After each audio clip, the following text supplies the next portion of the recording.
In a world that makes men feel like being masculine might just be toxic, right? Men are struggling to find the balance.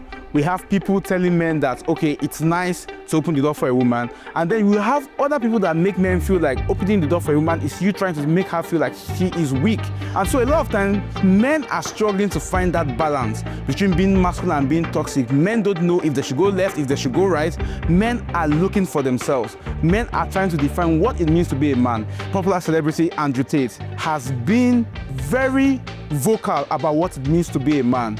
He has been fighting for men. He's somebody who promotes very lavish lifestyle of having good sports cars, living in big houses, having multiple women, and all of these things. He always has tips and advices for men, how you should live your life. He always emphasizes things like men should always be strong, men should always be hard, men should always be on top of their game, trying to get things done for yourself so the women will always be attractive to you and all of those things, right? But today, I'm trying to get a quick look into who Andrew Tate is, his lifestyle, his philosophy, and know his message is based off this philosophy. Is it good for us? Is it good for men? Is it good for young men? Is it going to enable us to get to that place where we can rightly place what it means to be a man, a good man in your family, a good man in society? So who is Andrew Tate? What's his philosophy? Andrew Tate has been like the top 10 most searched person on Google, right? I think he was number 8 in 2022. He is a top searched person for a reason. He's the top searched person because, you know, we are living in a world whereby people are telling men that, okay, I want you to be this, I want you to be that, I want you to cry more, I want you to be more expressive, I want you to have more feminine features and things like that. So much that, you know, men are now becoming too feminine, if there's any word like that. So for instance, now you have men becoming more so feminine that men want to be like women and things like that. And you have all of these things, right?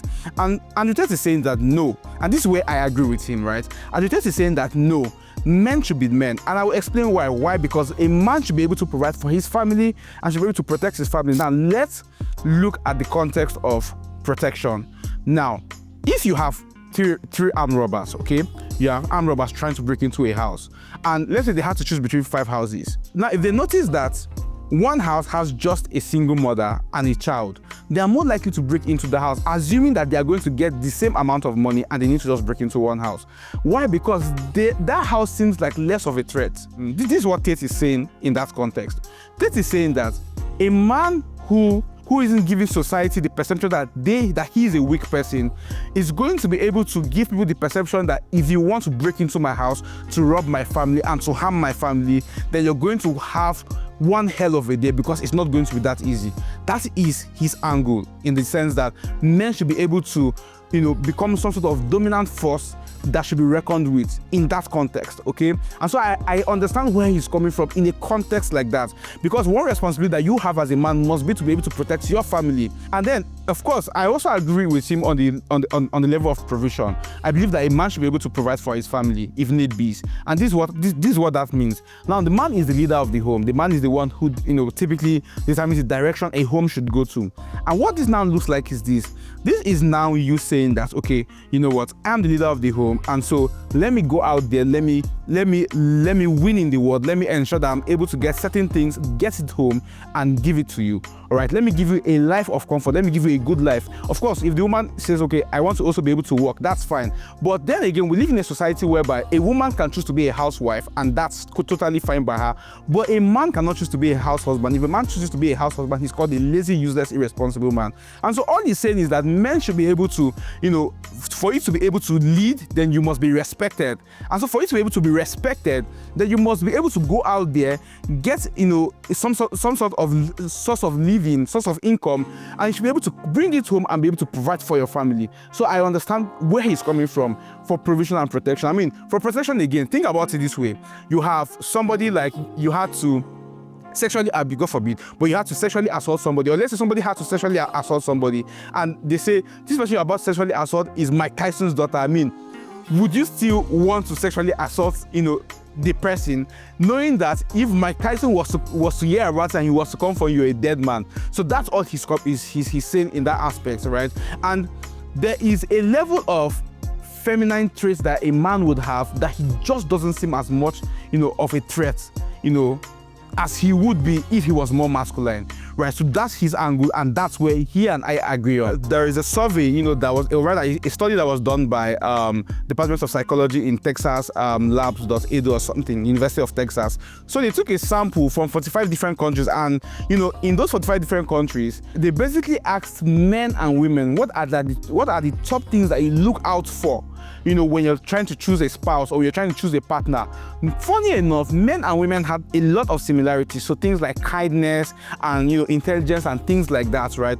But men and women also differed on a couple of things. So for instance, now, a large proportion of women always pick that the man should be able to have some sort of, financial competence. While the men would say things like, okay, I want her to be beautiful, I want her to be a bit younger, the women would say things like, I want them to be older and things like that. And so you realize that men are interested in attractiveness and youthfulness, while women are interested in financial capability and competence. So even women look to men to be providers to some extent. So that's where, he and I agree on when he is preaching things like that. Now, in cases where he and I disagree, which are a lot, is one, his idea of what masculinity is, or the extent to which masculinity goes. So you see, Tate is the kind of person whereby women are saying, we don't want you to be too masculine, we want men to be more feminine. So we have a couple of radical feminists that go to that extreme end.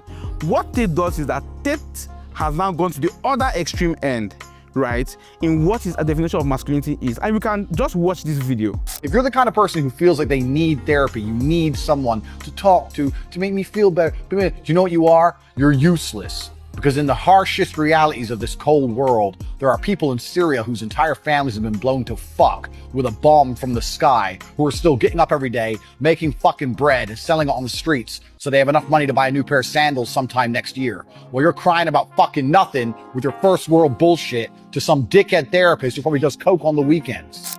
So what he's saying here basically is this, that because there are people that are dying in Syria and they are not thinking about depression, you should not think that you are depressed. That if you think that you need to talk to a therapist because you are depressed, then you are a lunatic or whatever. So now that doesn't hold water, and this is why. There's something called Maslow hierarchy of needs, right? And it's something that was, observed based off people's behavioral patterns and things like that. And it says that a man has a certain hierarchy of needs. So for instance, now, on the very basic level, man wants to survive. Quick example, if I'm trying to strangle you, I'm choking you to death, you are not thinking about the woman that you love. You're just thinking, I need to survive. So the basic need of every human being is to survive. Okay? Now, if you're living, you're breathing, I'm surviving, okay? What's the next thing? I need to ensure that I have all the resources that is needed for my continuous survival. So things like food, things like water, things like clothing, things like shelter, maybe things like schooling and things like that. Now, once a man has achieved that state, the next thing that a man now needs is the need to feel valued, the need to feel loved and things like that. So why am I saying this? The people in Syria that he's talking about are on the first level or the second level. They just need to survive. So they are still going to suffer certain levels of PTSD, right? But it's not going to be activated until they are past that foundational stage. Think about it like an army man that has been sent to go and fight a war, and he did certain despicable things to survive. His PTSD is not going to be triggered at that moment in time until he's done serving, until he feels like, okay, I'm not in the survival state anymore.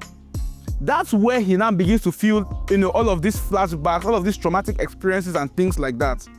So that doesn't hold any water. And furthermore, what he now even says as a way to cure depression, just watch this. I had a guy who emailed me saying he was clinically depressed and he was going to kill himself. I obviously am not a psychiatrist, I'm not a doctor. I said, have you been to a psychiatrist? He said, yes, I'm clinically depressed. I've been on these pills, this amount of time. I'm on antidepressants and it doesn't work. I said, I don't know what to say to you besides this. Go to the gym, get a six-pack first. Once you've got a six-pack, email me again. If you still feel like killing yourself, I don't know what else to say. Strong body is a strong mind, go train. He started sending me progress pictures, emailing me him getting in better and and eventually got a six-pack. He's now a professional bodybuilder. And he said, I can't believe I was considering that. I feel so much better, etc. What he was trying to say is, somebody reached out to him, spoke about how antidepressants are not working and things like that. He said, go to the gym, and the guy came back and said, okay, I'm feeling better. And that's nice, that's beautiful. But you must understand this. The fact that you are depressed, right, and you go, to exercise does not necessarily mean that will be the cure. And I'll explain what I mean. Now, it's true, it's proven that exercising, going to the gym, releases some sort of hormones that helps you to, feel good about yourself and all of these things. However, it is not the only solution. There are other solutions. It's like saying you're not feeling fine. They give you 3 drugs and you decide to take only 1. Of course, you're not going to get better. You might feel like you're getting better, but the other 2 drugs were also given for a reason. Now, this is what I mean. Exercises, right, release feel-good hormones. However, there is a reason why you are depressed. So you cannot just assume that regardless of the reason, of the source of your depression, that exercises is just going to fix everything. If that's the case, we have bodybuilders that still kill themselves. I'm going to bring up a couple of examples for you. So for instance, there's somebody called Neil Corey. He killed himself towards the end of 2023. A bodybuilder killed himself, right? Before he killed himself, he was struggling with drug addiction and all of those things. Now, if it is true that bodybuilding and exercise, going to the gym, is a cure for depression, and it should be taken in a wholesome manner, then we should not have use cases of people, of which I just cited some examples, who have killed themselves. So, there is a reason to why you are depressed, and you must understand why. Now, go and exercise, feel good about yourself, but don't ignore the underlying factor, because sometimes, and the way life works is this: when you're earning, someone just gives you a job of 2 million naira, the highest you've gotten in your life is 500,000. You will feel good about yourself. You will. But if I keep giving you 2 million naira every month, if that is the source of your happiness, oh boy, after a while, you're going to feel numb to it until I now increase to like 5 million or 10 million naira. So what's that saying? That's saying that a lot of times the things that make us happy, when our body gets used to that effect, is only temporal. It cannot now give us the same level of satisfaction or joy that we once felt. So we either increase it until we hit a peak, or we fall back sinking, to the depression that we came out from. Now, I just cited an example with money. This same example can be cited, right, in the context of exercise. You might feel good about yourself right now, but over time, you become numb to that feeling and you fall back to that depression if the real source for your depression was not even addressed in the first place. It's also possible that you begin to gym so much and exercise so much that it now becomes a core identity, just like the same way money can be somebody's identity. But the danger with that is this. The danger with that is that just like the same way a person can find so much of his identity and value in money, such that he begins to now look down on other people, because the way the psychology works is this: when I begin to attach myself so much to a thing, I begin to see my value so much to a thing. I am educating a worldview, thinking things like, okay, my value comes from money. This means that without money, I am not valuable. And then I will now extend that worldview to other people in the context of, if you don't have money, you're not valuable. In the same way, it is possible to now buy into the delusion that I am going to gym so much that I am now going to become obsessed with my body. I am going to worship my body. I am going to glorify my body so much that I now begin to look down on other people and become condescending to other people who don't gym. Why? Because in my worldview, the entirety of happiness and joy must be derived from gymming. So one of those two extremes is going to happen. Now, another way he claims to say, okay, let us heal from how to heal from heartbreak. Watch this video to see, his recommendation on how to heal from heartbreak. You should do good things with any emotion you feel. Let's say your wife breaks your heart. You can't sleep anymore. You're upset. She's running around with a new dude. You see her Instagram story. She's got some new guy. You're furious. You're angry and you're jealous and you're bitter. All of this inside of you. But you're not going to go to the gym and work hard and become so fantastically in shape and so rich and so powerful that no girl ever leaves you again. You're not going to do that. What are you going to do? Text her? She doesn't care. What are you going to do with all of that inside of you if it's not positive? It's going to consume you and you're going to end up self-destructive, or you're going to embarrass yourself, or you can take all of that and can put yourself in a position where it never happens to you again. So what he's essentially saying here is that if your wife breaks your heart and all of these things that she leaves you, that you should work on yourself, go to hit the gym, make some money, and ensure that the next woman that you get would not leave you. If that is the case, why is Jeff Bezos divorced? Why is Bill Gates divorced? The richest men in the world are divorced. Okay, you can say things like, okay, because the wives knew that they were going to get a settlement and things like that, but still, it still shows that having all the money does not guarantee that, the next woman is not going to leave you. So he makes it look as though instead of feeling sad and instead of feeling depressed that your girlfriend broke up with you or your wife has left you, make so much money to the extent that nobody else ever leaves you. But that is not how life works. In fact, if your only motive for ensuring that you get better, you heal from, and I'm not saying don't heal from depression, I am only against the how, okay? So what I'm saying is that if you're feeling like having more money is going to make no other woman leave you, then be ready for a hard crash. If your motive for becoming a better version of yourself, is by ensuring that no other woman leaves you, so you're basing your entirety on money, what that now means essentially is this. That now means that the kind of people that you won't attract are people that will want you for your money. And I'll shed more light on that. But there are other ways to get over a heartbreak that doesn't necessarily involve you just trying to better yourself, make money and things like that. Make money because, you need to be the kind of person that, is able to make life easier for your family, the kind of person that needs to ensure that you're able to accomplish your God-given purpose on earth, and money is just a tool to get things done. He has a quote that says in one of his videos, I have everything every man has ever dreamed of. I got a big mansion, I got supercars, I got unlimited women, I do anything I want all the time, so I'm an amazing role model. Now, he thinks that the idea of being an amazing role model is having all of the money, all of the cars, and every other nice things in life, all of the women. But however, the problem with that is this. We see a pattern, okay?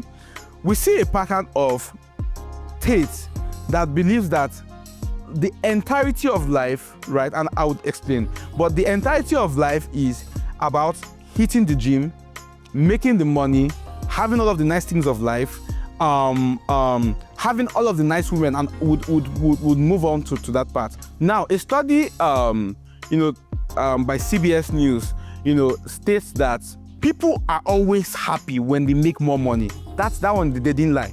People are always happy when they make money. But a study has now shown that when people now begin to make like 500K annually and more, there is no significant increase in happiness anymore.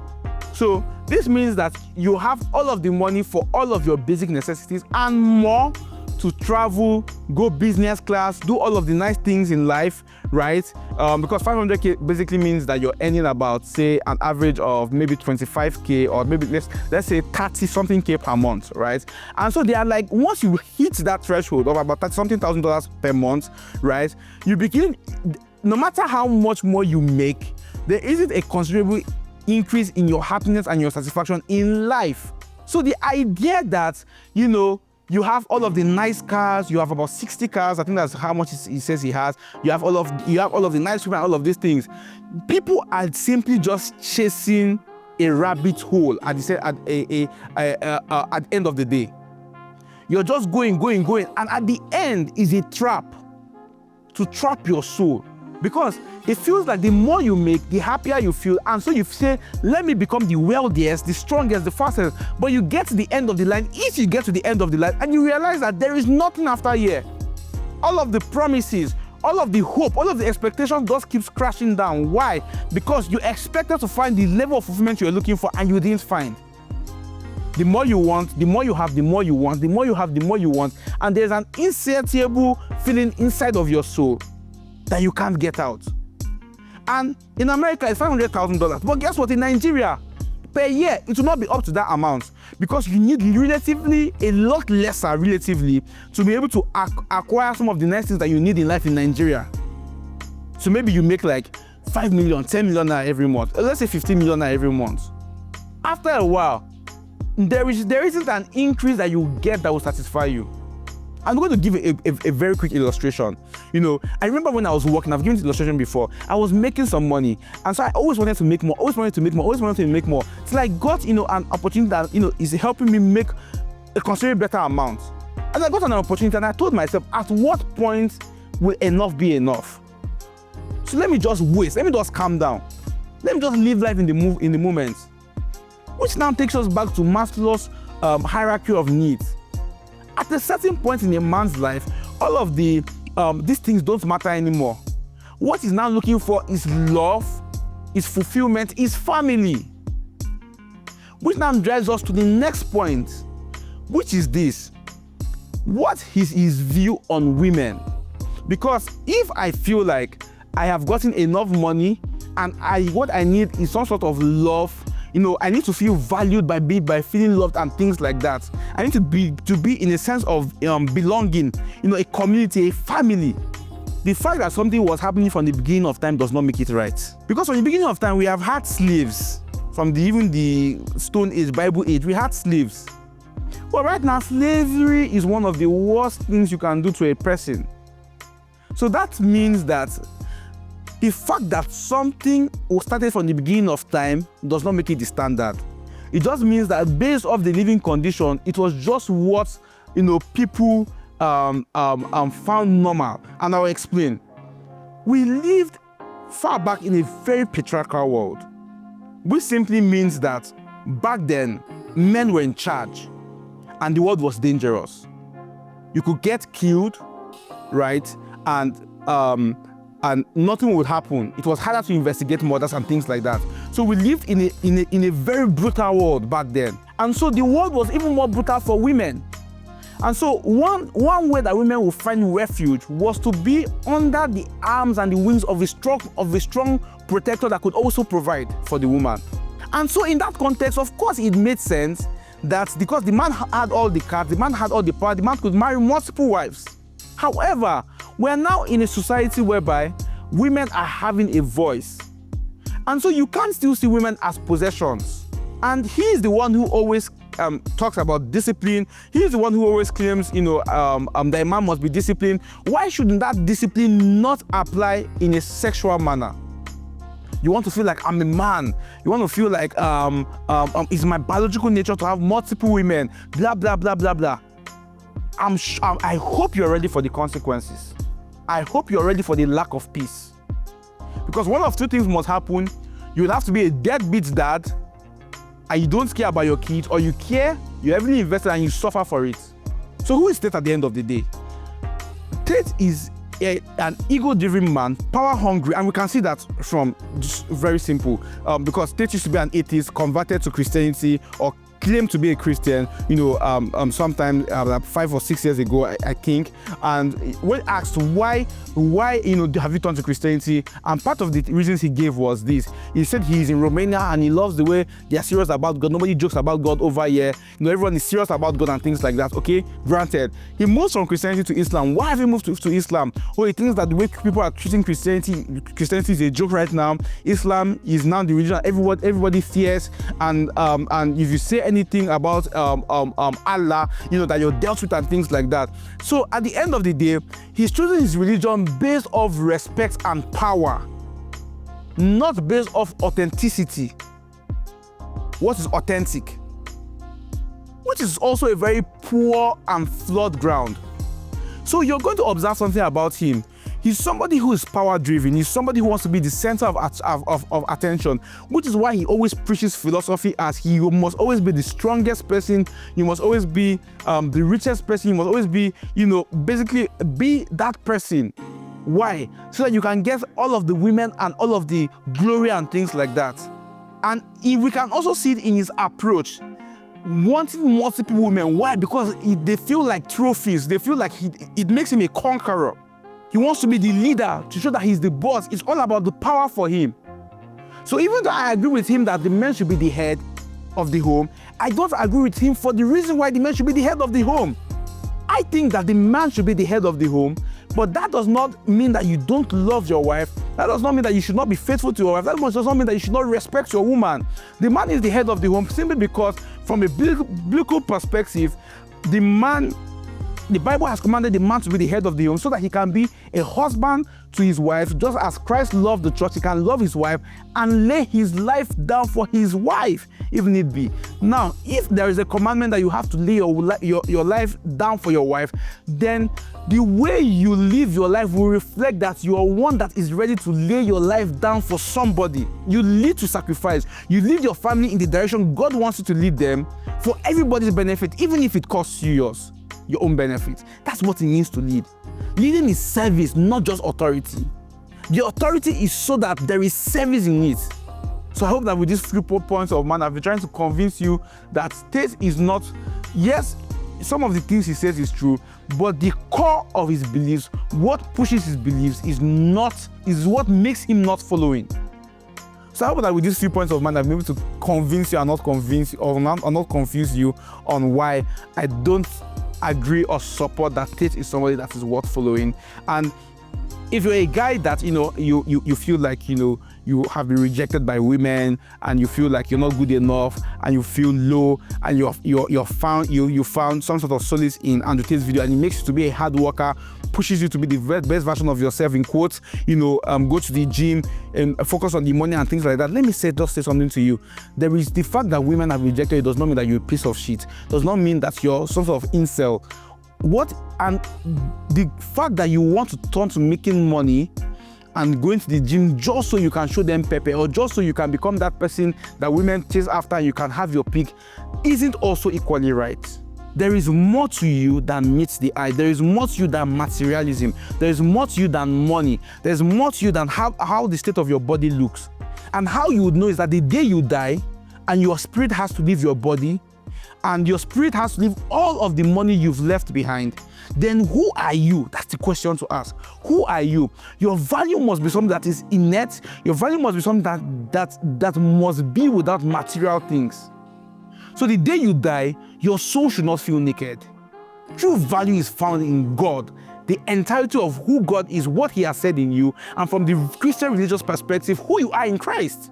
Every other thing, the money, is a tool to get things done, a tool to why God has sent me on earth, a tool to ensure that my family does not suffer, and that is it, full stop. Not to attach your value identity from it. And I hope that this video helps you to understand my own point of view. And I hope that this video helps you. Please do well to share, like, and subscribe. Thank you so much for having me speak to you for this long and for being patient.